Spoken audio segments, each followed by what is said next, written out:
দুর্নীতির বিরুদ্ধে সরকারের অবস্থান পরিষ্কার, সেটি হচ্ছে আমরা কম্প্রোমাইজ করতে চাই না দুর্নীতির সাথে। সম্মানিত উপস্থিতিবৃন্দ, একটা বিষয় আমি আরেকটু পরিষ্কার করে আপনাদের সামনে তুলে ধরতে চাই। নির্বাচনী ইশতেহার এবং জনগণের সামনে স্বাক্ষরিত যে জুলাই সনদ, আমরা সেই সকল কিছুর অর্থাৎ আমাদের ম্যানিফেস্টো এবং জুলাই সনদ, এটার প্রতিটি দফা, প্রতিটি অঙ্গীকার পর্যায়ক্রমে আমরা বাস্তবায়ন করতে চাই। আমরা এই ব্যাপারে বদ্ধপরিকর।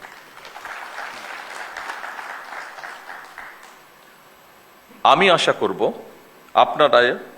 আপনারা আপনাদের মেধা ও যোগ্যতা দিয়ে জনগণের কাছে দেওয়া সরকারের প্রতিটি প্রতিশ্রুতি দক্ষতার সঙ্গে বাস্তবায়নে ইনশাল্লাহ ভূমিকা রাখতে সক্ষম হবেন। সম্মানিত বিভাগীয় কমিশনার এবং জনপ্রশাসনের কর্মকর্তাবৃন্দ, আপনারা রাষ্ট্র পরিচালনায় সর্বোচ্চ প্রশাসনিক স্তরে অবস্থান করছেন। একটি শক্তিশালী, জবাবদিহিমূলক, আইনসম্মত এবং জনবান্ধব রাষ্ট্র ব্যবস্থা গড়ে তোলার ক্ষেত্রে আপনারাই হচ্ছেন কিন্তু সরকারের অন্যতম প্রধান চালিকা শক্তি। সুশাসন বর্তমান সরকারের রাষ্ট্র পরিচালনার মূল ভিত্তি আমরা করতে চাইছি। সুশাসনের জন্য প্রয়োজন দক্ষ ব্যবস্থাপনা, যোগ্য নেতৃত্ব এবং অবশ্যই জবাবদিহিতা। দুর্নীতির বিরুদ্ধে সরকারের অবস্থান পরিষ্কার, সেটি হচ্ছে আমরা কম্প্রোমাইজ করতে চাই না দুর্নীতির সাথে। নির্ধারিত